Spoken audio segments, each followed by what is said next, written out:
International standards తో latest టెక్నాలజీతో quality education అందిస్తుంది seats the Creek Planet schools and Ambitus World schools.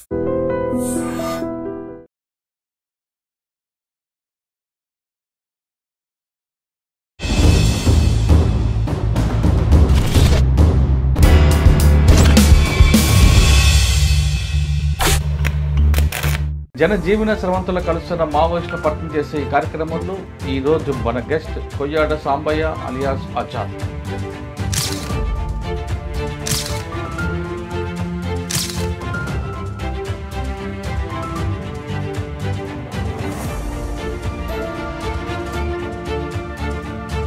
ఎందుకు మీరు పార్టీ వైపు వెళ్ళారు? గ్రామంలో అందరినీ వరుస కూర్చోబెట్టి టార్చర్ చేసేవారు.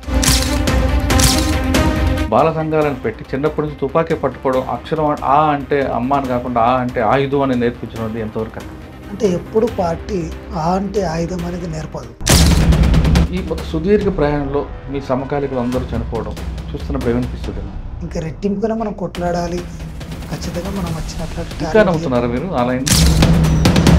ఏటూ నాగర్ పోలీస్ స్టేషన్ దాడి తర్వాత ఆర్టీసీ బస్సుల మీద అటాక్ చేయడం,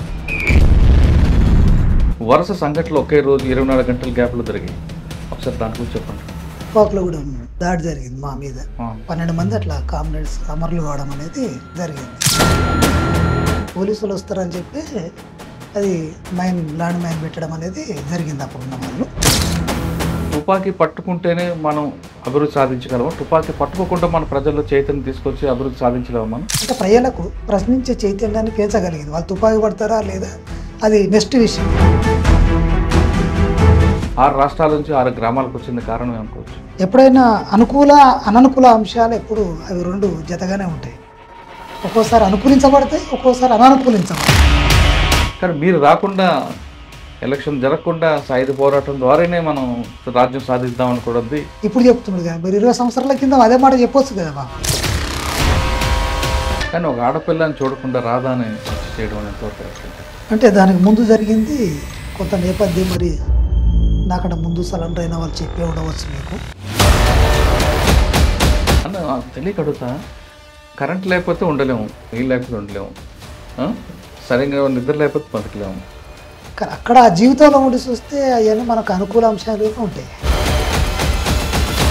బయటకు వచ్చే సమయంలో దేవ్జీ, మీరు, హిడ్మా వీళ్ళందరూ కలిశారని వాస్తవం? ఇక్కడైతే కలుసుకోలే, కరెక్ట్ కానీ కలుసుకున్నాము. హిడ్మా చనిపోయిన తర్వాత పార్టీకి నష్టం జరిగిందా, లేదు పార్టీ హిడ్మా లేకపోయినా మరోసారి పార్టీ కోలుకుంటారా? ఆ మేరకు నష్టం జరుగుద్ది. ఇప్పుడు ఆయన లేని అట్లాంటి పరిస్థితి. అయినా మరి బడే చొక్కరా గారు అలియాస్ దామోదర్ ఆయనకున్నారు అంటే ఇప్పుడు ఆయన ఉండే ప్రాంతంలో పుట్ట ఉంటాడు.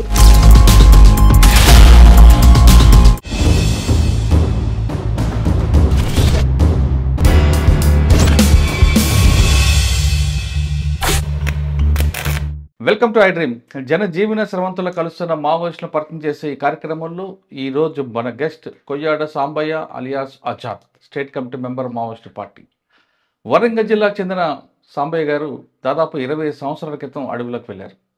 పాటల ప్రభావం లేదా భావజాల ప్రభావంతో లేదా మరియు ఏ కారణాలతోనో అడవులకు వెళ్ళి వాళ్ళు బడుగు బడిగిన వర్గాలతో పాటు ఆదివాసుల అభివృద్ధి కోసం నిరంతరం కృషి చేశారు. కానీ ఇటీవల కాలం ఆపరేషన్ కగార్ మార్చి 31 వరకు డెడ్ లైన్ విధించడంతో అడవిలో ఉన్న చాలామంది అన్నలందరూ కూడా బయటకు వస్తున్నారు.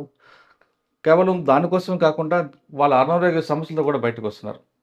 ఆ విధంగా వచ్చిన సాంబయ్య గారు ఇటీవల తెలంగాణ డీజీపీ శివధర్ రెడ్డి గారి ముందు సరెండర్ అయ్యారు. ఆయనతో పాటు మరికొందరు సరెండర్ అయ్యారు. వాళ్ళని అడిగి ప్రస్తుతం ఛత్తీస్గఢ్లో కానీ బస్తర్లో కానీ పార్టీ ప్రభావం ఎలాగుంది, ఇప్పుడు పార్టీ నుంచి అందరూ బయటకు వస్తుంటే పార్టీ ఉనికిని కోల్పోతుందా, ప్రజలకి పార్టీకి మధ్య దూరం ఎందుకు పెరుగుతుంది అనే విషయాన్ని అన్నట్టు తెలుసుకుందాం. అన్న నమస్తే. అయినా ముందు మీరు పబ్లిక్ రావడానికి మేము కూడా వెల్కమ్ చెప్తున్నాను. నమస్కారం. కొయ్యాడ సాంబయ్య గారు అలియాస్ ఆచాద్, పార్టీ నుంచి ఏ పేరు వచ్చినా ప్రకటన వచ్చినా మీ పేరు మీద వచ్చేది గతంలో. తర్వాత మీరు ఎక్కువగా ఆర్గనైజేషన్ బిల్డప్ మీద మీరు ఎక్కువగా ఫోకస్ చేశారు. మీరు ఇక్కడికి వెళ్ళే ముందు ఏం చదువుకున్నారు అని చెప్పే ముందు సార్, పార్టీ ఆర్గనైజేషన్ అంది దెబ్బ తినబట్టే పార్టీకి ప్రజలకి దూరం అయిందన్నది ప్రధానంగా వినిపిస్తున్న వార్త. అంటే మిలిటరీ ఆపరేషన్లో ముందుకెళ్ళింది కానీ ఆర్గనైజేషన్ ఫెయిల్ అయిందన్నది తెలుస్తుంది. దీనికి ప్రధాన కారణం ఏమి ఉండొచ్చు? ప్రజలకు పార్టీకి మధ్యన గ్యాప్ ఎందుకు పెరిగి ఉండొచ్చు? ప్రస్తుతం దేవ్జీ ఎక్కడ ఉండొచ్చు? అదేవిధంగా హిడ్మా ఎన్కౌంటర్ హిడ్మా ఎన్కౌంటర్పై మీకున్న సమాచారం ఏంటి? అంటే అది అందరూ సాధారణంగా బోటుకు అంటారు. అది బోటుకమా? రియలా? అసలు హిడ్మా బస్తర్ వదిలిపెట్టి ఆంధ్రప్రదేశ్ ఎందుకొచ్చారు? ఈ ప్రశ్నలన్నిటికి సమాధానం చెప్పే ముందు సాంబయ్య గారు ఎందుకు ఆ టైంలో అడవులు బాట పట్టారు? ముందు ఐ డ్రీమ్ మిత్రులకు ప్రజలకు నా నమస్కారాలు. అడిబాట పట్టడానికి ముందు మా ముద్రగూడెం అనే గ్రామం చాలా వెనుకబడేటట్టు గ్రామం ఒకప్పుడు. ఇప్పుడు కొంత అభివృద్ధి అయింది. అప్పుడు చాలా మారుమూల ప్రాంతం. ఇప్పుడు ఎలాగుంది? ఇప్పుడు ఎలాగుంది గ్రామం? చాలా మారిపోయింది. బాగుందా? ఒక 20 సంవత్సరాలకి ఇప్పటికీ చాలా మార్పులు వచ్చినాయి. కానీ ఈ సమయంలో కూడా మనం పార్టీ వైపు వెళ్ళాలి, ఇంకా మనం సాయుధ పోరాటం వల్లే అవుతాయి అనుకుంటారా? ఇంత డెవలప్మెంట్ అయిన తర్వాత కూడా? అంటే నేను ఇప్పుడు ఆ నేపథ్యాన్ని చెప్పినాక మళ్ళీ చెప్పండి. చెప్పగలుగుతా. అంటే మీరు చాలా 20 సంవత్సరాలతో బయటకు వచ్చారు కదా, ఈ ప్రపంచం ఎలాగ అనిపించింది మీకు? ఇది మంచి ప్రభావం, మంచి పరిణామం కూడా. ఎందుకంటే ఇప్పుడు మావోయిస్ట్ పార్టీ కూడా ఈ పరిణామ క్రమంలో ప్రజలకు అభివృద్ధి జరగాలని కోరుకుంటుంది. కాబట్టి అదే అభివృద్ధి అనేది ఇప్పుడు జరుగుతున్నది. ఆ పరిణామం లోపల ప్రజలు కూడా ప్రయాణం చేస్తున్నారు. అప్పుడున్నట్లాంటి ప్రజలు కాదు. ఇప్పుడు ప్రజల లోపల కూడా చైతన్యం పెరిగింది, అట్లానే విద్యావంతులు పెరిగినరు. ఇలా సమాజం ఒక ఉన్నత స్థానం లోపలికి ప్రయాణం చేయడానికి సిద్ధంగా ఉందని నేను అనుకుంటున్నాను.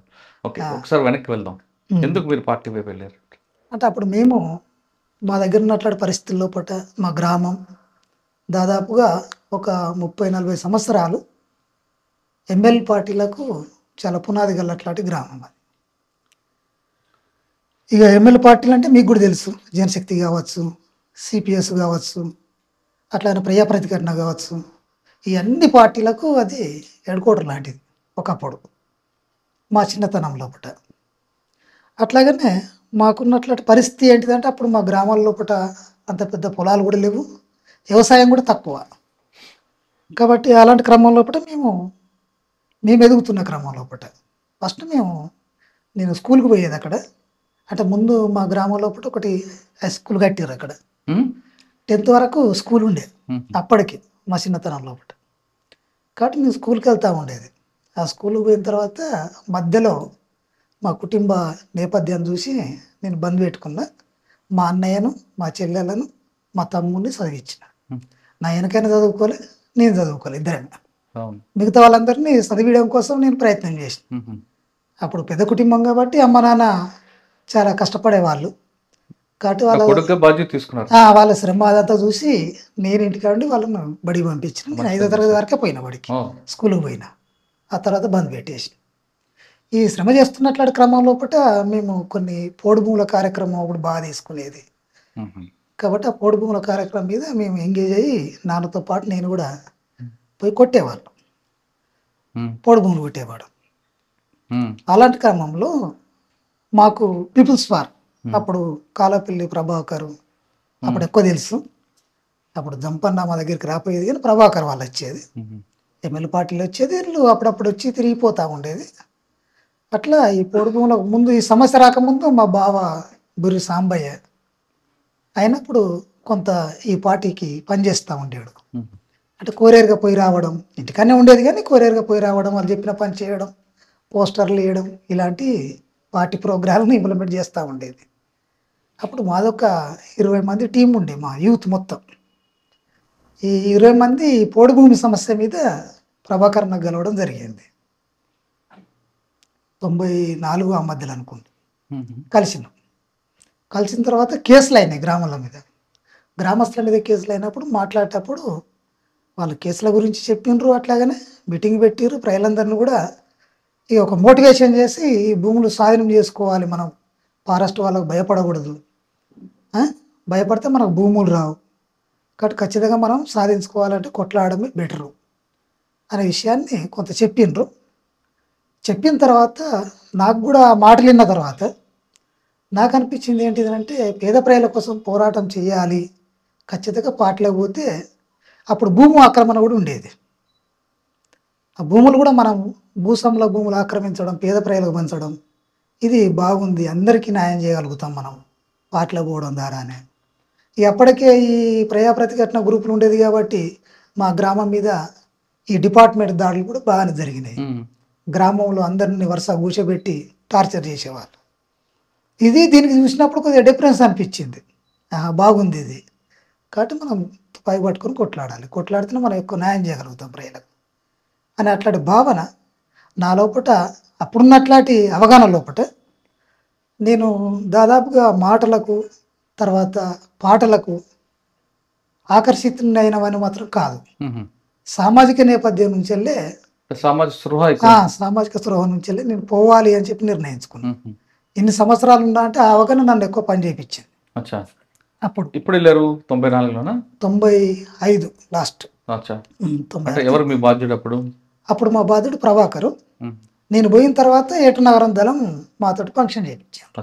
95 నుండి పార్టీలు ఉన్నారు ఇప్పటి వరకు 25 సంవత్సరాలు, దాదాపు 30 సంవత్సరాలు. ఫస్ట్ ఏటూరు నగర్లో మీ పని ఉండేదండి? ఏటూరు నగరం లోపల మేము మా దళం ఏర్పాటు చేసినప్పుడు మాది ఆర్గనైజేషన్ మీదనే. ఆర్గనైజేషన్ ప్రజలను కలవడం, మాట్లాడడం, మీటింగ్లు పెట్టడం, వాళ్ళ సమస్యలు పరిష్కరించడం. ఇంకా అప్పుడు ఏమైనా గ్రామాల్లో కూడా కొన్ని సమస్యలు వస్తూ ఉండేది. అప్పుడు డిపార్ట్మెంట్ కేంద్రీకరణ తక్కువ ఉంది అటు. అంటే మీరు ఏ గ్రామాల్లో ఎక్కువగా పార్టీని ఆర్గనైజేషన్ చేయడానికి ఎక్కువగా ఎంచుకున్నారు? మేము దాదాపుగా ఏటూరు నగరం డివిజన్ మొత్తం అన్ని గ్రామాలు, ఒకటి రెండు కాదు. అంటే అన్ని గ్రామాలు ఎంచుకోవచ్చు, కరెక్టే. ఒక్కొక్క గ్రామంలో ఒక్కొక్క సమస్య కనిపిస్తుంటుంది. ఒక గ్రామంలో కొలు వ్యవస్థ ఉంటుంది, మరో గ్రామంలో భూస్వామ్య వ్యవస్థ ఉంటుంది, మరో గ్రామంలో ఇంకో సమస్య ఉంటుంది. అలా మీకు బాగా గుర్తుండిపోయిన గ్రామాలు చెప్పండి. ఇప్పుడు ఎక్కువ గుర్తుండిపోయిన గ్రామం అయితే ఇప్పుడు కన్నయ్యగూడెం ఉంది. కన్నయ్యగూడెం, ఈ కన్నయ్యగూడెం లోపల కొంత క్యాస్ట్ సమస్య ఉంటుంది. తర్వాత భూ సమస్య మీద మేము ఎక్కువ కార్యక్రమాలు తీసుకున్నాం. పోడు భూములు, కొలు వివక్ష ఉంటుంది. కన్నెగట్ట కన్నయ్యగూడెం అంటారు దాన్ని. తాడ్వాయి ఇటు, ఈ తాడ్వాయి ఇటు అయితే మేము ఏటనగరం మీద కేంద్రీకరించినాం. ఏటనగరం అన్నప్పుడు భూస్వామి ఉండే, ఆయన పేరు నాకు గుర్తులేదు. వాళ్ళ భూములు ఆక్రమించి ఆ చుట్టుపక్కల గ్రామాలకు దగ్గర ఒక 70-80 ఎకరాలు పంచినాం. ఆయన కూడా అంగీకరించాడు. అంటే అప్పుడు మేము పిలిచినప్పుడు పార్టీలో ఒక పాలసీ కూడా వచ్చింది. భూస్వామి అంటే ఎవరు భూస్వామి ఎవరు కాదు, ఏ స్థాయిలో ఉంటే భూస్వామి అనాలి, వాళ్ళను మనం ఎట్లా చేయాలి. ఇప్పుడు భూస్వామి ఉన్నట్టు మొత్తం ఆక్రమించకుంటే తనను కూడా భూస్వామి అనేది ఎలా నిర్ణయించాలన్నారు కదా. 100 ఎకరాలు ఉన్న వ్యక్తి భూస్వామా, 50 ఎకరాలు ఉన్న భూస్వామా, లేదా 25 ఎకరాలు ఉన్న వాళ్ళకి అర్ధ భూస్వామి, ఎలా మీరు 50 నుంచి వెళ్ళి 100 ఎకరాలు 200 ఎకరాలు ఉన్న వాళ్ళు భూస్వాములుగా. అంటే 50 నుంచి కింద ఉన్న వాళ్ళు, కింద ఉన్న వాళ్ళు అయితే కొద్దిగా మధ్య తరగతి ధనిక కుటుంబాలు. అలా గ్రామాల్లో సమస్యలు. ఆర్గనైజేషన్ డెవలప్ చేయడం, స్థాపించడం అంటే ఇంకా అంటే ఇప్పుడు మన ట్రేడ్ యూనియన్లు ఇవి కూడా పెట్టేవారా? ఇప్పుడు గ్రామాల్లో కూడా రైతు కూలి సంఘాలు ఉంటాయి. విప్లవ రైతు కూలి సంఘం ఉంటుంది, ఆదివాసీ విప్లవ రైతు కూలి సంఘం ఉంటుంది, ఇట్లా మహిళా సంఘాలు ఉంటాయి, బాలల సంఘాలు ఉంటాయి. ఇవన్నీ మీరు ఏటూరు నగరంలో చేశారా? రైతు కూలి సంఘాలు అన్నీ కూడా రైతు కూలి సంఘాలు చేసినాం. విద్యార్థి సంఘాలు అన్నిటి మీద ప్రజల స్పందన అలాగే ఉంటుందా, లేదు మీరు చేతులు తుపాకీ ఉందో భయపడి వచ్చేవారా? ఎప్పుడు ప్రజలు తుపాకీని చూసి మమ్మల్ని చూసి ఎప్పుడు భయపడలే. ఈ 30 సంవత్సరాల జీవితంలో ఎప్పుడు ప్రజలు భయపడి మా దగ్గరికి రాలే. ఎందుకంటే వాళ్ళ సమస్యలు మనం తీర్చగలుగుతాం అనేట్లాంటి నమ్మకం వాళ్ళకు ఉన్నది కాబట్టి వాళ్ళు పార్టీ కాడికి రావడం అనేది జరుగుతుంది. ఒకవైపు ఆర్గనైజేషన్ డెవలప్ చేస్తున్న పార్టీ, మరోవైపు దాడులు. ఏటూరు నాగారం పోలీసులను దాడి, ఏటూరు నాగారం పోలీసులను దాడి తర్వాత ఆర్టీసీ బస్సుల మీద అటాక్ చేయడం, వరుస సంఘటనలు ఒకే రోజు 24 గంటల గ్యాప్లో జరిగాయి. ఒకసారి దాని గురించి చెప్పండి. అంటే మేము అప్పుడు ఎట్నారం వెళ్ళినంటే ఫస్ట్ తుపాకులో కూడా దాడి జరిగింది మా మీద. జరిగినప్పుడు అక్కడ 12 మంది అట్లా కామ్రేడ్స్ అమరులు కావడం అనేది జరిగింది. దాని తర్వాత మరి మనం ఇట్లా ఉండొద్దు అని చెప్పి అప్పుడు ఉన్నట్లాంటి కమిటీ, అప్పుడు మేము వేసిన మరలో అప్పుడున్నట్లు కమిటీ నిర్ణయం తీసుకొని ఆమోద్ చేయాలని చెప్పి అనుకున్నాం. ఏటూరు నగరం పోలీస్ స్టేషన్. ఏటూరు నగరం అంటే ఫస్ట్ ఈ బస్సు పేల్చినాక బస్సు పేల్చింది. దాని మీద బస్సు పేల్చిన తర్వాత పార్టీ సామాన్యులు చనిపోతే పార్టీ సంతాపం వ్యక్తం చేస్తుంది. దానికి కారణం ఎవరు? అంటే పోలీసులు వస్తారని భావించి బస్సును పేల్చారా, లేదు మీకు అవగాహన లేక పేల్చారా? పోలీసులు వస్తారని చెప్పి అది ల్యాండ్ మైన్ పెట్టడం అనేది జరిగింది అప్పుడున్న వాళ్ళు. కాబట్టి ఇప్పుడు పోలీసులు మధ్యలోకి వచ్చినాక వాళ్ళు బస్ చేంజ్ చేసిండ్రు. చేంజ్ చేసి ఈ ప్రజలు ఎక్కినప్పుడు అక్కడ ఉన్నట్లాంటి వాళ్ళకి అది గ్యాప్ ఉంది. ప్రజలు కాదు పోలీసులే వస్తున్నారు అనే అట్లాంటి సమాచారం ఉంది. అట్లా అక్కడ ఉన్నట్లాంటి వాళ్ళు దాన్ని విస్ఫోటం చేయడం జరిగింది. ఇక ప్రజలు అని తెలిసినాక పార్టీ కూడా బాగా శంకించింది, ఆలోచించింది, దాని మీద చర్య కూడా తీసుకుంది వాళ్ళ మీద. కానీ అక్కడ ఆపరేషన్ చేసిన వ్యక్తిని కూడా పార్టీ సస్పెండ్ చేసింది కదా. చేసింది. ఉమ్, ఇంకా మీరు పరిశీలించి చేయవలసిన అవసరం ఉండే, మన ప్రజల మీద చేయొద్దు కదా, ప్రజల కోసం మనం కొట్లాడేది. ఉమ్. కాబట్టి ప్రజల మీద చేయడం అనేది సరైనది కాదు. కాబట్టి అక్కడ ఉన్నట్లాంటి బాధ్యులు ఎవరైతే ఉంటారో వాళ్ళ మీద చర్య కూడా తీసుకున్నది పార్టీ. అక్కడ నుంచి ఎలా విస్తరించింది పార్టీ ఏటూరు నగర్ నుండి? ఈ ఎట్నారం నుంచి వెళ్ళి ఇప్పుడు దాదాపు ఇటు గుండాల కావచ్చు, గుండాల, గుండాల, మనుగూరు, ఇట్లా చెర్ల, విస్తరించింది. వెంకటాపురం. చెర్ల, వెంకటాపురం, ఉమ్, అట్లా అటువైపు విస్తరించినాం, ఇటువైపు కూడా విస్తరించినాం. ఉమ్. అంటే గోదావరి అవతలకు వెళ్ళలేదు, ఇదిలే ఉన్నారు. నేనా ఉమ్. నేను గోదావరి అవతలకు కూడా వెళ్ళా. ఎప్పుడు వెళ్ళారు మీరు? నేను 2007లో పోయినా. అంటే 2007 అంటే 95 నుంచి 2007 వరకు ఇక్కడే తిరుగుతున్నారు. ఇక్కడ ఏముండండి ఇంకా ఆర్గనైజేషన్ ఎలా డెవలప్ చేశారు మీరు చెప్పిన వెంకటాపురం కానీ మనుగూరు ఈ ప్రాంతంలో? ఏం డెవలప్మెంట్ ఇక ప్రజలకు పోవడం, సమస్య తీసుకోవడం, ఆ సమస్య పరిష్కారం కావాలంటే ఒక యూనిట్ ఉండాలి దానికి. ఆ యూనిట్ ద్వారా గ్రామంలో కూడా సమస్యను పరిష్కరించగలుగుతాం. కాబట్టి మనలో పుట్టిన యూనిట్ లేకపోతే సమస్యల పరిష్కారం అనేటివి కావు. కాబట్టి ప్రజలు కూడా అట్లా పరిష్కరించుకునేవాళ్ళు. యూనిట్లు పెట్టుకున్నారంటే అది ఇప్పుడు పోలీస్ స్టేషన్కి పోయి ఎట్లాంటి అయితే సమస్యలు ఉన్నాయో అప్పుడు అట్లాంటి సమస్య ప్రజలకు లేదు. పార్టీ తరఫున పార్టీ గైడ్లైన్స్ లోపల ఇట్లా పరిష్కరించుకునేటోళ్ళు. 2005కి అటువైపు ఎందుకు వెళ్ళారు గోదావరి వైపు? అంటే ఇక్కడ ఒకటి ప్రభుత్వం తీసుకొస్తున్నట్లాంటి సంస్కరణలు ప్రజల లోపల, అట్లాగా మెయిన్గా రోడ్లు, రవాణా వ్యవస్థ పెరగడం, ఇక్కంచెలు పోవడానికి. తర్వాత అప్పుడున్నట్లాంటి టీడీపీ చాలా సీరియస్గా కేంద్రీకరించి పార్టీ నిర్మూలనకు కృషి చేసింది. దాంట్లో అనేక రకాల నష్టాలు జరిగినాయి పార్టీకి.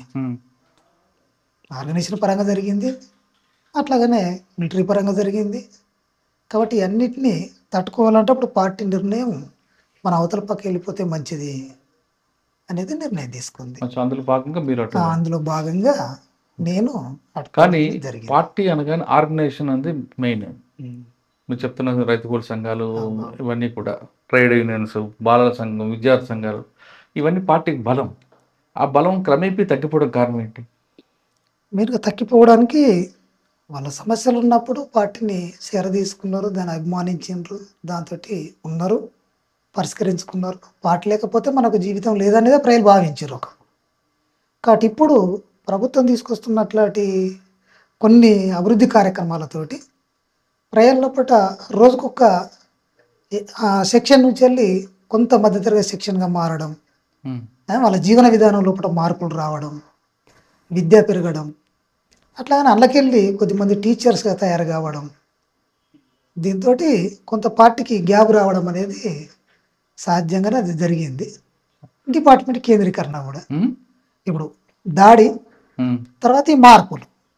అంటే ఇది ఒకటైనా కుల సంఘాలు పెరగడం కూడా పార్టీకి దూరం అయింది అనుకోవచ్చు. అప్పుడు అంటే అప్పట్లో ఏ సమస్య వచ్చినా పార్టీ వస్తే కానీ పార్టీ కోసం వెయిట్ చేసి ఆ సమస్య పరిష్కారం కోరుకునేవారు ప్రజలు. ఇప్పుడు ఒక్కొక్క కులానికి ఒక్కొక్క సంఘం వస్తుంది, ఆ కుల పెద్ద దగ్గరికి వెళ్ళి కూర్చొని మాట్లాడుకుంటున్నారు. దానివల్ల పార్టీకి కూడా ప్రజలకి దూరం అయింది అనుకోవచ్చా? అంటే ఇప్పుడు ఒక్కప్పుడు ఉన్నట్టయితే ఉండదు. ఇప్పుడు ఆ కుల సంఘాలు కూడా ఏర్పడదు, దాంట్లో కూడా పార్టీ కొంత కృషి చేసింది.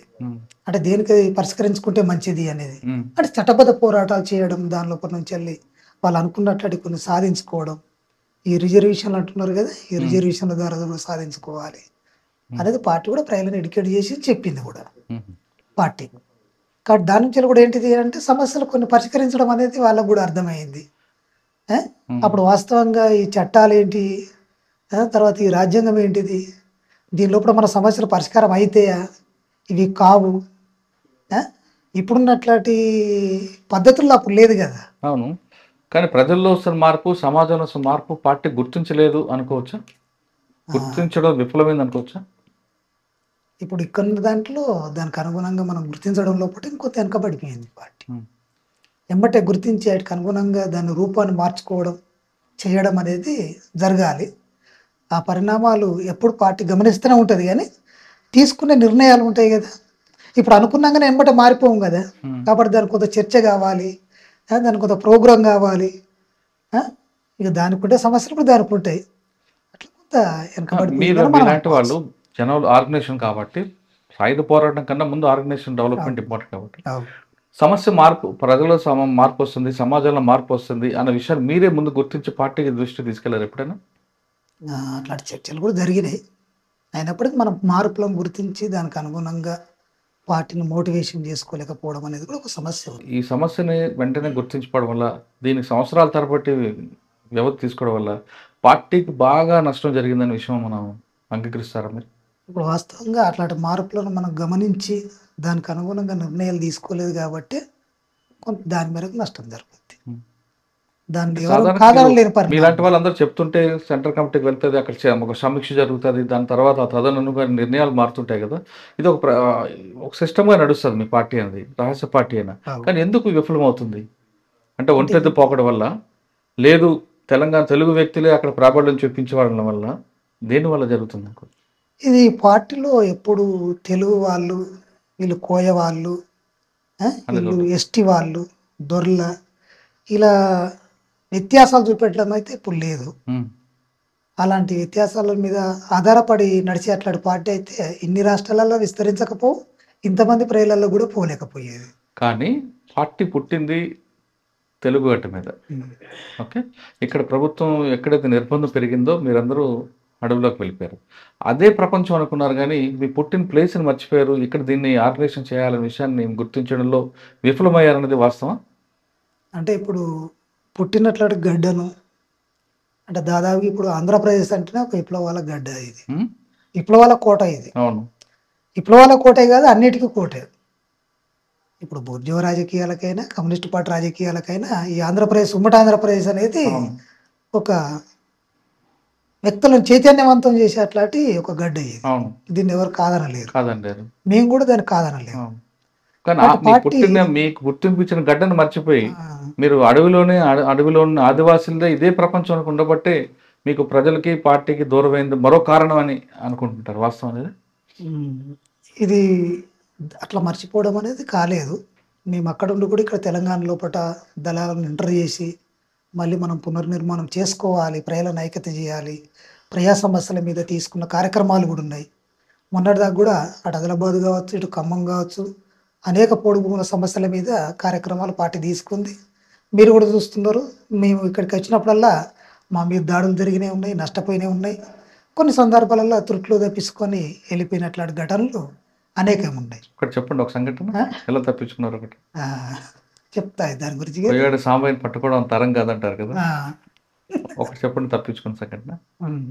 అంటే అట్లా మేము అంటే దీన్ని గడ్డ నిడిచిపెట్టి మేము అటే పోవాలనేది పార్టీకి అట్లాంటి అవగాహన అయితే లేదు.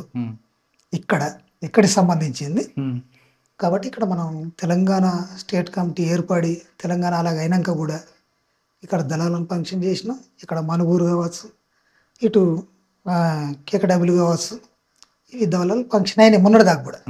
మొన్న పాపన్న వాళ్ళు ఎన్కౌంటర్ అయ్యే వరకు కూడా, పాపన్న వాళ్ళు ఎన్కౌంటర్ అయ్యారు కదా, ఇది మన ఏటునగరం ఏరియాలో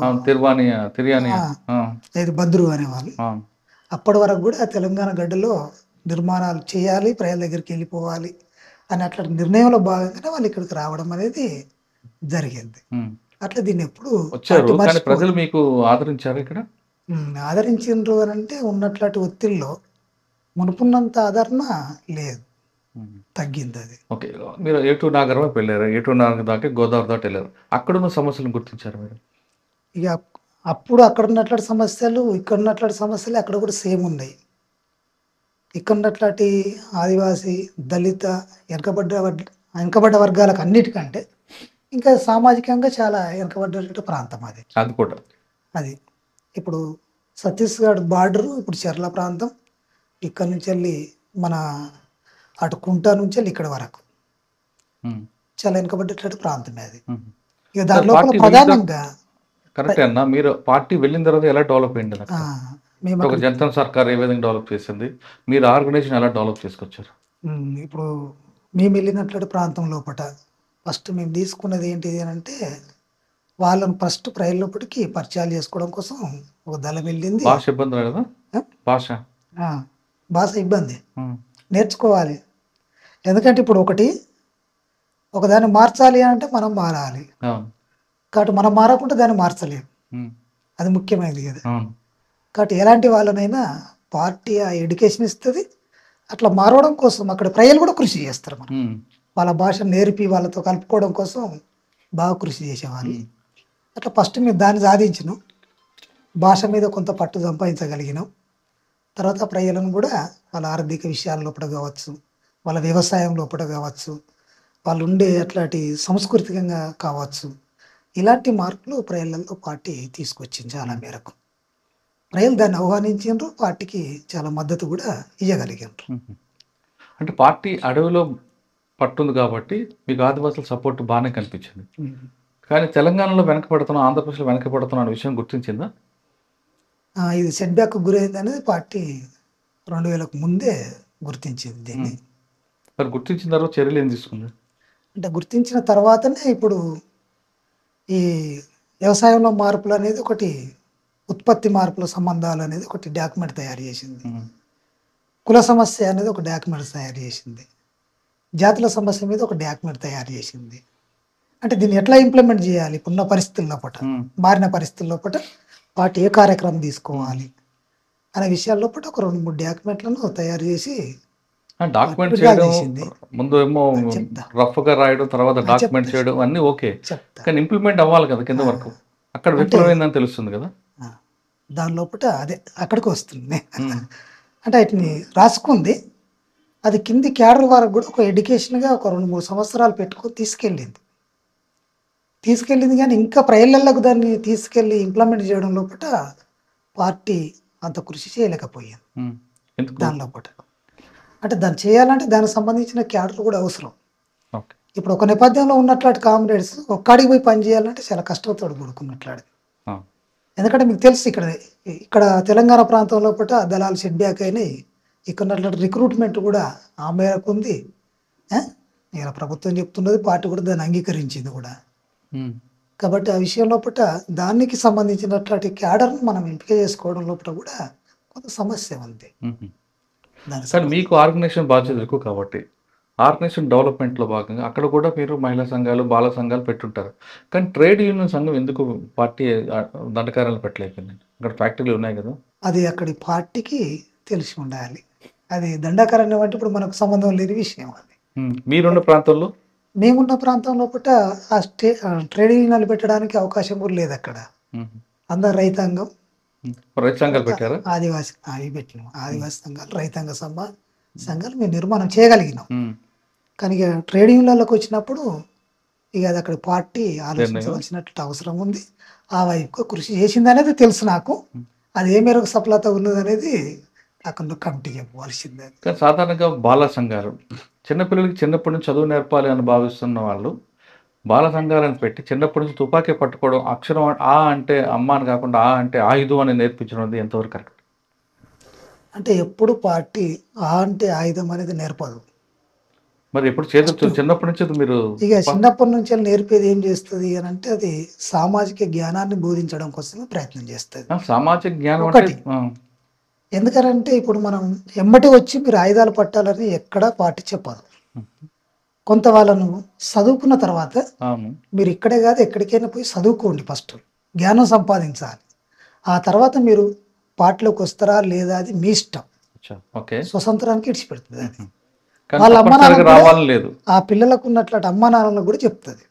మన చదువు ఒక మేరకే అది, కానీ వాళ్ళ జ్ఞానం పెరగాల్సింది, సమాజం అర్థం కావాల్సింది, మళ్ళీ ఇతర స్కూళ్ళలో చదువుతూనే మనకు అర్థమైంది, మీరు అక్కడికి పంపించేసేయండి అని కూడా చెప్తుంది. అంటే తప్పనిసరిగా ఇంటికి రావాలని రూల్ ఏం లేదు, ఆ రూలే పెట్టదు పార్టీ. సరే, తుపాకీ పట్టుకుంటేనే మనం అభివృద్ధి సాధించగలమా? తుపాకీ పట్టుకోకుండా మన ప్రజల్లో చైతన్యం తీసుకొచ్చి అభివృద్ధి సాధించగలమా మనం? అంటే ఇప్పుడు అవి సాధ్యమవుతుందా లేదా అని నేను చెప్పలేను. తుపాకీ గుట్టం ద్వారానే సాధ్యమవుతుంది. పార్టీ ఉద్దేశం లైన్ ఏంటి? ప్రజలకి వెనుకబడే వర్గాలను అభివృద్ధి చేయడం, ప్రజల్లో చైతన్యపరచడం, ఇవే కదా మీకు కావాల్సింది. అది తుపాకీ పట్టుకోకుండా మనం చేయలేమా? చేయొచ్చు. మరి ఎందుకు పార్టీ సాయుధ పోరాటాన్ని లైన్ ఎంచుకుంది? అంటే అప్పుడు ఉన్నట్లు సమస్య అది. దానికి అనుగుణంగా ఇప్పుడు ఎందుకనంటే మనకు అంటే ఇదంతా కూడా కొండపల్లి సీతారామ గారి దగ్గర నుంచి స్టార్ట్ అయింది. ఆయన ఉన్నప్పుడు పరిస్థితులు వేరు, తర్వాత పరిస్థితులు వేరు. మరి అప్పుడుదే ఇంకా కొనసాగింపు వెనక ఉద్దేశం అనుకోవచ్చు. సాయుధ పోరాటం ద్వారా అప్పుడు చూపెట్టిన కొండపల్లి సీతారామయ్య ఏదైతే సిద్ధాంతం రాసిండో అది కూడా తుపాకీ గుట్టం ద్వారానే రాజ్యాధికారాన్ని మనం పేద వర్గాలు సాధించుకోగలుగుతాయి అనేది. ఇవాళ మొత్తం మనం ప్రపంచ చరిత్ర చూసుకున్నప్పుడు ఎక్కడ ఈ కొత్తగా విజయవంతమైనవి లేవు. ఇలా రష్యా కావచ్చు, చైనా కావచ్చు, అది ఇంకా వియత్నాం కావచ్చు, ఇంకెక్కడ చూసినా కానీ పేదవాళ్ళు కూడా తుపాకీ పట్టినప్పుడే వాళ్ళు వాళ్ళ రాజ్యాధికారాన్ని సాధించుకోగలిగారు. చట్టబద్ధంగా అనేక పోరాటాలు చేశారు వాళ్ళు కూడా కదా, అది మీకు కూడా తెలుసు.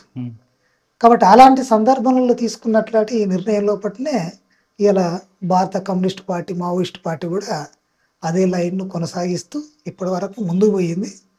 తను అనుకున్న టార్గెట్ను సాధించడం లోపల విఫలం కావచ్చు, కానీ ఒక మేరకైతే ప్రజలకు ఆ చైతన్యాన్ని కూడా కలిగించింది. ఇప్పుడు మనకు ఉంటుంది ఒకటి, ఏమంటామంటే ప్రజలకు ఏం చేయగలిగినాం మనం కదా అంటే, ఏం తెలియని వారికి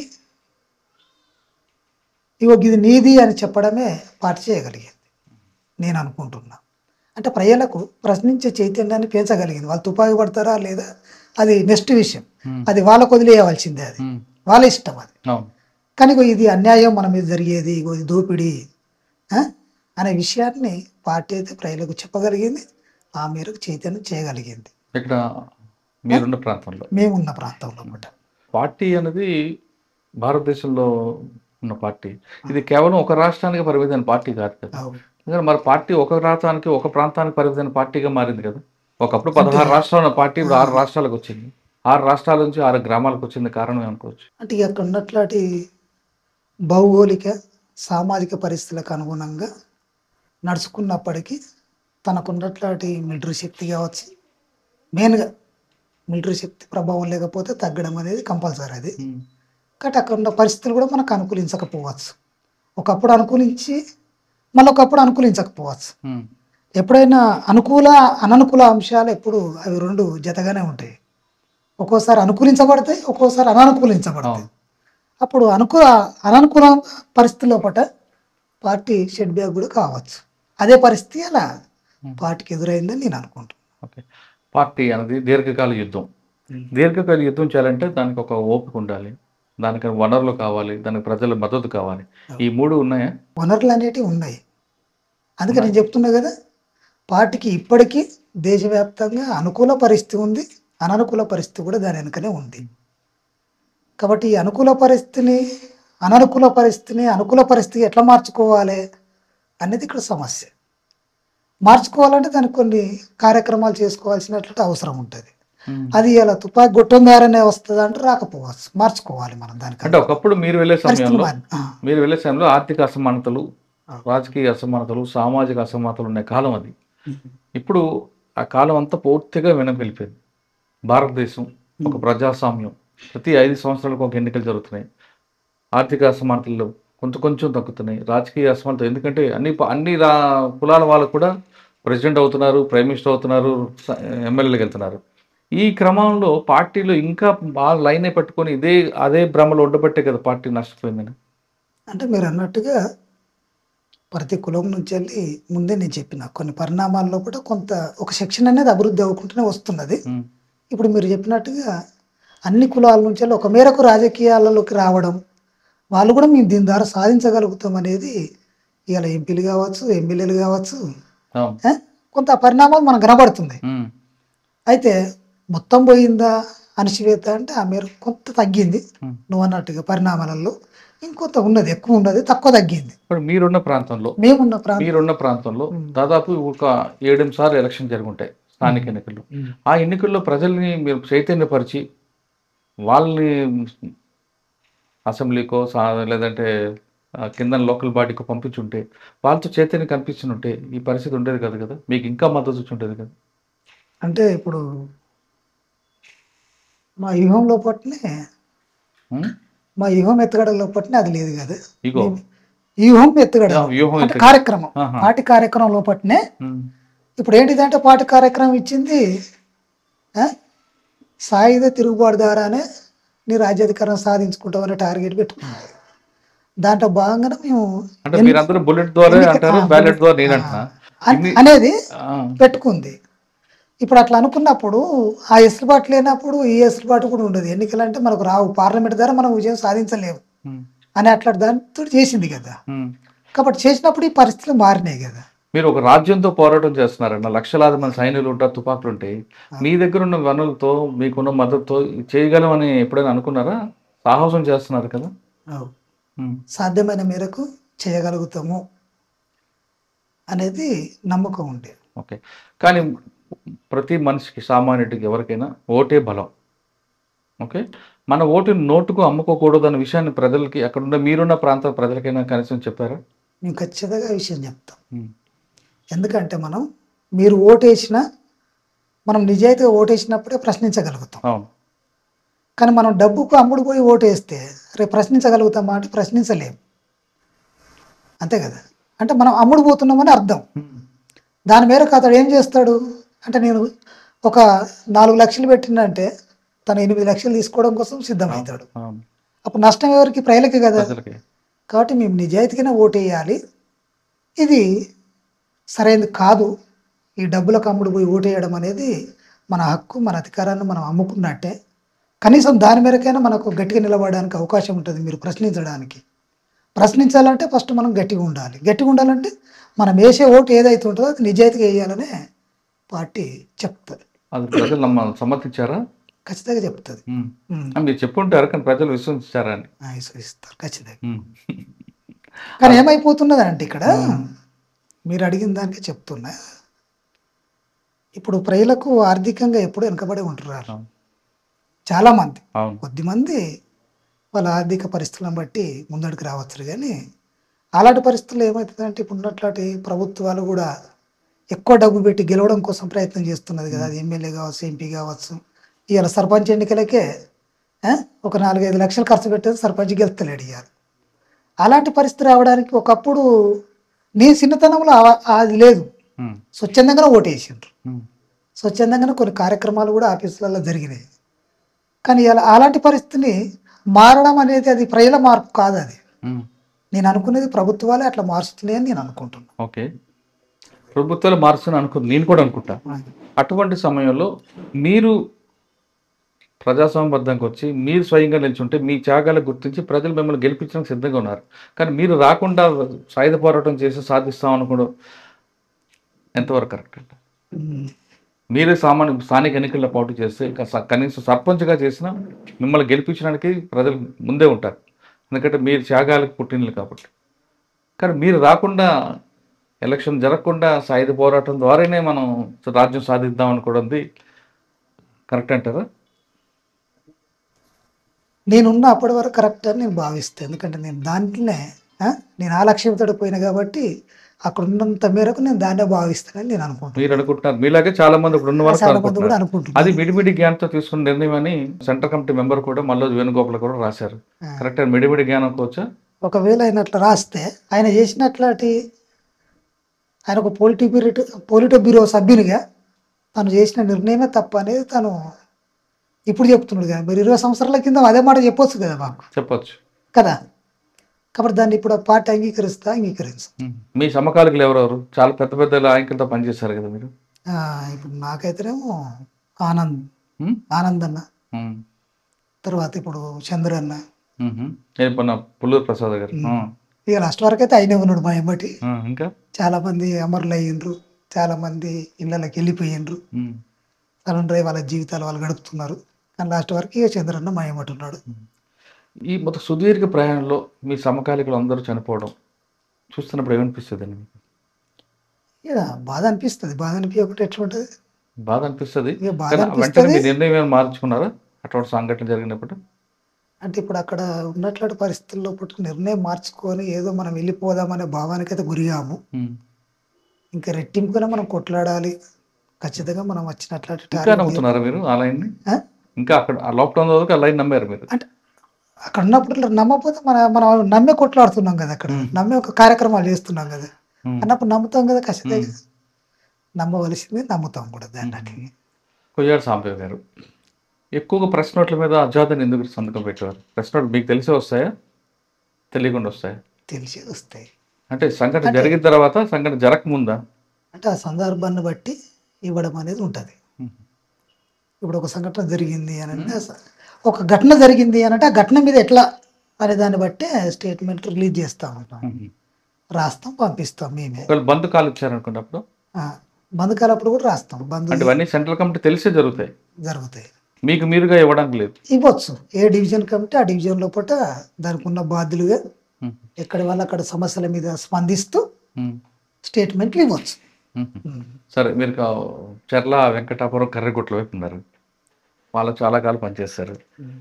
పనిచేసే క్రమంలో ఎప్పుడైనా కుటుంబం మీరు బాధ్యత తీసుకున్నారు, పిల్లలు తమ్ముడిని చెల్లిని చదివించారు, మీరు వాళ్ళందరూ ఏమైపోయారా అనే ఆలోచన ఎప్పుడైనా వచ్చిందా? ఇక వస్తుంది. వచ్చినా కానీ మనం ఇప్పుడు అక్కడ చేయవలసింది అయితే ఏం లేదు కదా, ప్రజల కోసం పోయినాం కాబట్టి ప్రజల మధ్యలో ఉంటూ ప్రజలే వాళ్ళు, మా తమ్ముళ్ళు, మా చెల్లెళ్ళు, మా తల్లిదండ్రులు అనుకుని పని చేస్తున్నాం మనం. అంటే మీరు రక్త సంబంధం కన్నా వర్గ సంబంధం గొప్పదంటారు. గొప్పదనే భావించి కానీ ఈ లోకాన్ని పరిచయం చేసింది మనకు అమ్మా నాన్న కదా, ఆ విషయం గుర్తుంది కదా? ఉంటుంది. ఈ లోకానికి పరిచయం చేసింది అమ్మా నాన్న, వాళ్ళని చూడవలసిన బాధ్యత కూడా మన మీద ఉంటుంది. అయినప్పటికీ వాళ్ళు మనల్ని కనిపించినందుకు ఇక మన సమాజానికి ఏదో రకంగా పనిచేయాలి అనే దాంతో పనిచేసినాం ఇప్పటి వరకు. ఓకే, పార్టీలో మహిళల పట్ల లైంగిక వేధింపులు గురి చేసి ఎలా ఉంటుందండి? జరుగుతుంటే మహిళల పైన వేధింపులు అనేటివి పార్టీలో జరగవు. జరిగితే పార్టీ భరించదు. పార్టీ ఎమ్మటే సస్పెండ్ చేస్తుంది, ఇంటికి పంపిస్తుంది, ఇంకా అరాచకంగా ప్రవర్తిస్తే బహిష్కరిస్తుంది. కానీ మహిళల మీద అనవసరమైనట్లాంటి వాక్యాలు చేసిన, అసభ్యంగా ప్రవర్తించిన పార్టీ దానికి తగ్గ నిర్ణయాలు తీసుకుంటుంది. కానీ పార్టీ మిమ్మల్ని కూడా కొంతకాలం పక్కన పెట్టింది. ఎందుకు అంటే ఒక సంఘటన లోపల అది నా మిస్టేకే కావచ్చు. నా మిస్టేకే, ఎందుకనంటే మా క్యాడర్ను పరిశీలించడం లోపల, వాళ్ళు సరి చేయడం లోపల. అంటే ఇప్పుడు అర్జున్ రాజకుమార్లు అని చెప్పి పార్టీలో కోవట్టుగా తేలింది. ఎవరు? అర్జున్ రాజకుమార్ సరెండర్ అయ్యారు కదా, వాళ్ళ విషయాల లోపల పార్టీ నా మీద చర్య తీసుకుంది. ఎందుకు వాళ్ళని కోవట్ల? కోవట్లు అనేది పార్టీ భావించింది వచ్చిన రిపోర్ట్లను బట్టి. కాబట్టి వాళ్ళ బాధ్యునిగా నేను ఉన్నా కాబట్టి నువ్వు సరిగ్గా పరిశీలించలేదు కాబట్టి తప్పు. మన నాయకత్వం అన్నప్పుడు ప్రతి దాన్ని కూడా పరిశీలించాలి. పార్టీకి ఇంత పెద్ద నష్టం జరిగేది మనకు, కాబట్టి దీని మీద నీ మీద చర్య తీసుకుంటున్నాం. ఒక సంవత్సరం. సంవత్సరం. ఆ సంవత్సరం అంతా పార్టీ కార్యక్రమం దూరంగా ఉంటారు? లేదు, దూరంగా లేని నేను. ఏం చేశారు మరి? పార్టీ కార్యక్రమాల్లో పట్టిన భాగస్వామిగా పనిచేసింది. పార్టీలో ఎంతకాలం పనిచేశారు. ఒకవైపు ప్రభుత్వం పోలీసులు ఒత్తిడి ఉంది, ప్రజలు పార్టీకి దూరం అవుతున్నారు. ఇక్కడ మీకు ఆత్మరక్షణకి, మీకు రక్షణ కల్పించాలని బాధ్యత కూడా పార్టీది. కానీ మీకు పక్కన పెట్టడం వల్ల రక్షణ తగ్గిస్తారా, లేదు కంటిన్యూ అవుతుంది? అది ఉంటుంది, రక్షణ ఉంటుంది, బాధ్యతలను చేయాలంటే. ఇప్పుడు నేను కానీ మరి ఏంటి సస్పెండ్ చేయడం వల్ల ఏంటి? పై కమిటీ సభ్యుల్ని ఇప్పుడు పై కమిటీ నెంబర్లో మనకు అక్కడ నుంచి కొద్దిగా తగ్గిస్తుంది. డీసీ జిల్లా కమిటీలో పెడుతుంది కొద్ది రోజులు. ఆ జిల్లా కమిటీలో పెట్టి ఆ జిల్లా కమిటీ కార్యక్రమాల లోపల మనల్ని ఇన్వాల్వ్ చేస్తుంది. కొంత నువ్వు అక్కడ కూడా ఇక నేను చేయలేను అనేది మనస్తాపానికి మనకు గురైతే నువ్వు అధ్యయనం చేయమని చెప్తుంది. అవునా? నువ్వు అధ్యయనం ఏం చేయకు అని చెప్తుంది, కానీ బాధ పెట్టదు, ఇబ్బంది పెట్టదు. కానీ పార్టీ కోవట్ల పేరు మీద కొంతమంది హత్య చేయడం ఎంతవరకు కరెక్ట్ అండి? అంటే కొన్ని చేసిన దాంట్లో కొన్ని మిస్టేక్లు కూడా లేవని నేను అనను. ఆ మిస్టేక్లు కూడా జరుగుతాయి. కానీ మెజార్టీగా మాత్రం పార్టీ తన పాలసీకి అనుగుణంగా సరైన పద్ధతుల్లో పట్టినే ఇప్పటి వరకు నేను చూసిన దాంట్లో ప్రజాకోర్టులనే ఎక్కువ మందిని అట్లాంటి వాళ్ళను శిక్షించింది ఉన్నది, చాలామందిని వదిలేసింది కూడా ఉన్నది. కానీ ఒక ఆడపిల్లని చూడకుండా రాధాని హత్య చేయడం ఎంతవరకు కరెక్ట్ అంటారు? అది అప్పుడున్నట్లాంటి పరిస్థితిలో కూడా కరెక్ట్ కాదని నేను కూడా అనుకున్నా. దాని మీద సమీక్ష జరిగిందా? దాని మీద కూడా జరిగింది. చేయవలసింది కాదు అనేది. ఆమె దాదాపు 8 సంవత్సరాలు పార్టీకి సేవ చేసింది కదా. ఏ కులం కోసం అయితే పోరాటం చేస్తుంది అమ్మాయి రాధాని? ఆమె చనిపోయినా కానీ దళిత బిడ్డ అని తెలిసింది. అవునా? అంతవరకు తెలీదా? మేము ఎవరి క్యాస్ట్ని అడగాం, ఎవరు అడగం కూడా. తెలిసిన తర్వాత ఏం చేశారు? ఏం చేయలేదు, నేను మాట్లాడినాం. ఈ చర్య కరెక్ట్, కొంత తొందరపడి చేసినట్లాంటి చర్య అనేది అప్పుడు. అదే కోవట్టుగా ఒక అగ్రవర్ణానికి చెందిన వ్యక్తి వచ్చాడు, ఆయన కోవట్టుగా భావించి ఆయన్ని సస్పెండ్ చేశారు పార్టీ నుంచి. కానీ ఈ అమ్మాయిని మాత్రం హత్య చేశారు. అంటే దానికి ముందు జరిగింది కొంత నేపథ్యం. మరి నాకన్నా ముందు సరెండర్ అయిన వాళ్ళు చెప్పే ఉండవచ్చు, మీకు చెప్పలేదు. కాబట్టి దాంట్లో ఏంటిదంటే ఫస్ట్ వాళ్ళ మీద చర్య తీసుకోవద్దనేది. ప్రజలలో పెట్టి పర్యా కొట్టు పెట్టి ఇళ్ళకి పంపించేసేయాలి అనేది జరిగింది. దాంట్లో భాగంగా మేము అర్జున్ రెడ్డిని కావచ్చు, రాజ్కుమార్ రెడ్డిని కావచ్చు, మేము ప్రజా కోర్టు పెట్టి ప్రజలలో తమ తప్పులు ఒప్పించి వాళ్ళు కూడా మేము మారినాం, మాది మిస్టేకే, వాళ్ళు క్షమించండి అని వాళ్ళు కూడా ఒప్పుకున్నారు. ప్రజలు కూడా ఇట్లా చేయడం సరైనది కాదు మీరు. ఆ కర్ణాటక ప్రజలు అయితే వీళ్ళకి చాలా సీరియస్గానే చెప్పిండ్రు అర్జున్కి ఇట్లా. ఇన్ని సంవత్సరాలు మా లోపల పనిచేస్తున్నారు, మీరు ఇట్లా మారితే ఎట్లా, మరి మీ తల్లిదండ్రులు ఏం ఆలోచిస్తారు, మా బిడ్డలు పోయి మంచిగా పని చేస్తున్నారు అంటారు, ఇవాళ ఏమైనా చేసినాం అనుకో అక్కడ ప్రజలు మూర్ఖులు అని అంటారు, అలాంటి పరిస్థితికి మీరు నెట్టేయబడ్డారు కదా అని చెప్పి మాట్లాడి పంపించేసారు. కానీ మరి రాధ విషయం ఎందుకు చేయలేదు? రాధ విషయంలో కూడా అదే జరిగింది. ఫస్ట్ ఇక సెకండ్ ఏం జరిగింది అనేది వాళ్ళ కమిటీ ఆలోచించుకోవాల్సింది. దాని మీద ఆత్మ పరిశీలన చేసుకున్నారా? తప్పు అని భావించుకున్నారా? చేసుకుంటుంది. కానీ జరగాల్సిన నష్టం జరిగిపోయింది కదా. జరిగిపోయింది. ఇలా తప్పులు జరుగుతుంటాయి పార్టీలో కూడా. కొంత ఏటూరు నాగారం దగ్గర నుంచి మనం చూస్తాం, కొన్ని తొందరపాటు నిర్ణయాలు ఉన్నప్పుడు జరుగుతాయి. ఆలోచించవాలి. సార్, రాధ విషయంలో ఆ నిర్ణయం తీసుకున్న వ్యక్తిని ఏమైనా సస్పెండ్ చేశారా పార్టీ, లేదా పంపించారా ఆయన కూడా? ఇక అక్కడ కమిటీ నిర్ణయించుకోవాలి, అది ఏఓబి కమిటీ అది. ఓకే సార్, ఇంకో దాదాపు 20 సంవత్సరాలు ఉన్నారు. కొంతకాలం తర్వాత మీరు బయటకు వచ్చినప్పుడు వాళ్ళని పార్టీ ద్రోహి అని పెట్టడం, ముద్ర వేయడం సమంజసమా? మీ త్యాగం అంతా తీసుకున్న తర్వాత అంటే ఇప్పుడు వచ్చిన నేపథ్యాన్ని బట్టి ఉంటుంది, వాళ్ళు వ్యవహరించే కార్యక్రమం మీద పరిశీలన కూడా ఉంటుంది పార్టీకి. సాధారణంగా మీరు బయటకు రావాలనుకోండి, కారణం ఏం చెప్తారు? ఆరోగ్యం చెప్తారా, లేదా ఇంకో కారణం చెప్తారా? పార్టీలు విభేదాలు చెప్తారా? మేము పార్టీలో అట్లాంటి కారణం విభేదాలు చెప్పి వచ్చే వాళ్ళకి ఇప్పటి వరకు నేను చూడలేదు. ఎవరు పార్టీని విభేదించి వచ్చిన వాళ్ళని అయితే నేను చూడలేదు. ఉన్నారు చాలా తక్కువ ఉంటారు. తక్కువ అంటే మరీ తక్కువ ఉంటారు. ఓకే, పార్టీని సరే నేను వెళ్ళిపోవాలనుకుంటున్నా, నా హెల్త్ బాగాలేదంటే పార్టీ ఓకే పంపిస్తుందా బయటికి? పంపిస్తారు.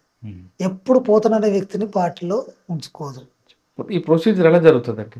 అంటే ఇప్పుడు స్టేట్ కమిటీ మీకు ఇంటికి వచ్చేయాలి, ఏదో కారణం చేత మీరు ఎవరికి రాస్తారు? సెంట్రల్ కమిటీ పంపిస్తారా నిర్ణయాన్ని? పంపిస్తాం. మా బాధ్యులు ఉంటే ఆ బాధ్యులకు పంపిస్తాం మేము. ఇవ నేను ఇట్లా ఆలోచిస్తున్నా, ఇంటికి పోవాలనుకుంటున్నా నేను, ఇది నా కారణం, నా ఆరోగ్యం. ఎన్ని రోజులు పడుతుంది సమాచారం రావడానికి మీకు? ఎన్ని రోజులు కూడా పట్టదు అది.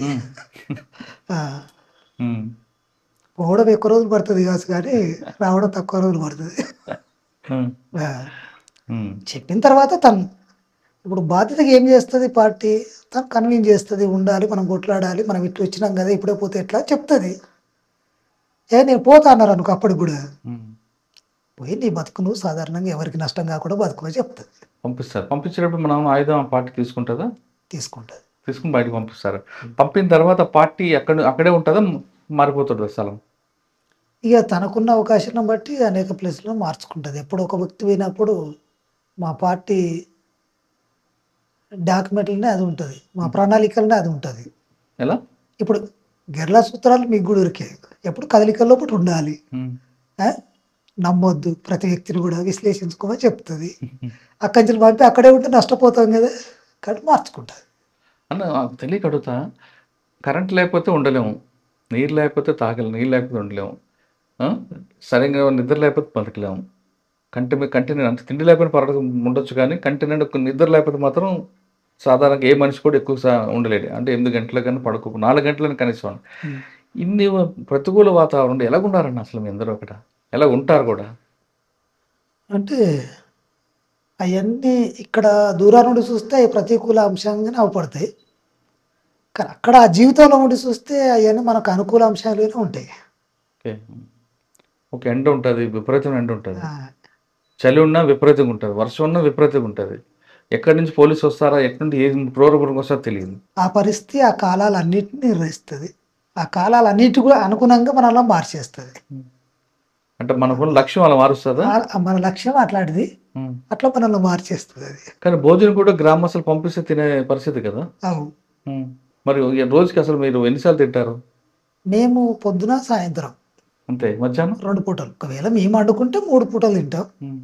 ఎక్కువ ప్రజలలో ఉంటాం కాబట్టి పొద్దున సాయంత్రం తింటాం. రోజుకి ఎంతమందికి వస్తుంది ప్రజల నుంచి భోజనం?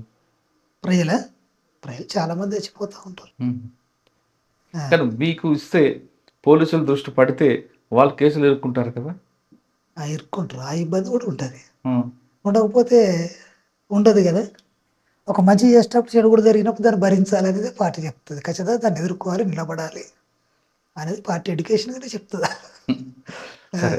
ఆపరేషన్ కగార్ వచ్చిన తర్వాత బయటకు వద్దాం అనుకున్నారు, లేదు ముందే మీరు నిర్ణయం తీసుకున్నారు బయటకు వచ్చి సరెండర్ అవ్వాలని? కగారు వచ్చిన తర్వాతనే ఎందుకు? నేను నిర్ణయం తీసుకున్నా. ఎందుకు? అంటే కొంత నా ఆరోగ్యం సహకరించకపోవడం, ఉమ్, కొద్దిగా ఆరోగ్య సమస్య ఉండడం, ఉమ్, ఇక దాంతో నేను ఇంటికి వెళ్ళిపోయి బతుకుదామని చెప్పి అనుకున్నా నేను. ఓకే. సరే, ఇక్కడ హిడ్మా ఒక పక్కన పార్టీకి దేవ్జీ, మరొక పక్కన నంబాల కేశవర గారు. నంబాల కేశవర గారు చనిపోవడం, హిడ్మా చనిపోవడం అనేది బయటకు వచ్చి హిడ్మా లోపల ఉన్నప్పుడు కేశవర గారు. కేశవర గారు చనిపోయినప్పుడు మీరు అనుకున్నారా ఇంకా పార్టీ అయిపోయిందని అనుకున్నారా? ఇది పార్టీ మీద పెద్ద ప్రభావం వేసింది. ప్రభావం చూపించిందా? ఖచ్చితంగా చూపెడుతుంది. ఎందుకంటే ఆయన మామూలు సభ్యుడేం కాదు కదా, ఒక కార్యదర్శి, పార్టీకే ఒక నాయకుడు ఆయన. ఉమ్. కాబట్టి ఆ ప్రభావం ఖచ్చితంగా క్యాడర్ మీద పడుతుంది, నాయకత్వం మీద కూడా పడుతుంది. కానీ వచ్చేటప్పుడు మీరు బయటకు వచ్చే సమయంలో దేవ్జీ, మీరు, హిడ్మా వీళ్ళందరూ కలిశారని వార్తుంది, వాస్తవం? ఇక్కడైతే కలుసుకోలే, కరెక్ట్ కానీ కలుసుకున్నాం మేము. ఎప్పుడు? మేమా ఇక పోయిన జనవరిలో పోయింది జనవరిలో కలుసుకున్నాం. సంవత్సరం అయింది అయితే. ఆ తర్వాత జూన్లో ఇడుమాలు కలిసే ఉన్నది మాతో. హిడ్మా మీరా? ఎక్కడ కలిశారు? కరెక్ట్ మీద కలుసుకున్నాం. ఉహు. ఎలా ఉంటారండి హిడ్మా? అంటే యుద్ధంలో నైపుణ్యం ఎలా ఉంటుంది, వ్యూహంలో నైపుణ్యమా? అంటే ఆయన పార్టీ నుంచి నేర్చుకున్నది. ఉమ్. ఆయన మొత్తం పార్టీ టాక్టిక్స్ నేర్చుకోగలిగిండు. తను అందులోకి వెళ్ళి ఉమ్. పుట్టుకొచ్చిన మంచి వీరుడు, ఆయన ఉమ్. మంచి సైనికుడు. ఉహు. హిడ్మా అనే వ్యక్తి మూవింగ్ ఆంబుష్లో బాగా ఎక్స్పర్ట్ అంటారు, నిజమన్నా? ఇక అది ఆ నైపుణ్యం చేస్తున్న క్రమంలో పట్టినే వచ్చేస్తుంది. తనకు కూడా వచ్చేసింది అది. ఉహు. తనని అట్లా నిలబెట్టేసింది అక్కడ. కర్రగుట్లో, బస్తర్లో బాగా పట్టున్న హిడ్మా ఆంధ్రప్రదేశ్కి వస్తారని మీరు అనుకున్నారా, ఊహించారు అసలు? ఉమ్, అది ఊహించలేని పరిణామం. ఊహించిన పరిణామం అవును. అంటే అది ఎక్స్చేంజ్ ఆఫ్ ఫైర్ అంటారా, ఎన్కౌంటర్ అంటారా? ఇది ఎన్కౌంటర్ అని నేను అనుకుంటున్నా. ఉమ్. అట్లా జరిగితే అది వేరే రకంగా ఉండేది, కానీ ఉమ్. అట్లా కాకుండా ఇది ఏదో. ఓకే. హిడ్మా చనిపోయిన తర్వాత పార్టీకి నష్టం జరిగిందా, లేదు పార్టీ హిడ్మా లేకపోయినా మరోసారి పార్టీ కోలుకుంటుందా? ఆ మేరకు నష్టం జరుగుద్ది. ఉమ్. ఇప్పుడు ఆయన లేని అట్లాంటి పరిస్థితి, ఎందుకంటే అక్కడ ప్రజలలో చాలా పేరున్నట్లాంటి వ్యక్తి ఉమ్. కాబట్టి దాని నుంచి వెళ్ళి పార్టీలో కూడా పేరున్నట్లాంటి వ్యక్తి, ఉమ్. సైన్యం లోపల. ఉమ్. కాబట్టి ఆ మేరకు దాని ప్రభావం అనేది ఉంటుంది. ఇంకా ఏ మేరకు అయితే ఇలా నష్టం జరగదు? హిడ్మా లేకపోతే నష్టం ఇంకో ఆ మేరకు నష్టం జరిగిందంటే బస్సార్ ప్రాంతంలో నష్టం జరిగిందంటారు. అవును. ఏ ప్రాంతంలో పట్టుంది మరి? అంటే ఆయనకు ఉన్నట్లాడితే ఇలా కిష్టారం, కుంట, ఆ, దాదాపుగా డీకే మీద మొత్తం ప్రభావం పడుతుంది. హిడ్మా తర్వాత ఇప్పుడు దేవ్జీ. దేవ్జీ ఎక్కడ ఉన్నారు? ఇక దేవేజ్ ఎక్కడున్నాడు అనేది మనం చెప్పలేము. ఉమ్. ఎందుకంటే ఆయన మనం కలిస్తే ఇక్కడ ఉన్నాడని చెప్పగలుగుతాం, కానీ ఇప్పుడు చూడలేదా మీరు? కలవలేదా? కలిసినాం కానీ ఇప్పుడు కలవలే. ఉహు. ఎక్కడున్నాడు అనేది కూడా మనకు తెలియదు అది. ఉమ్.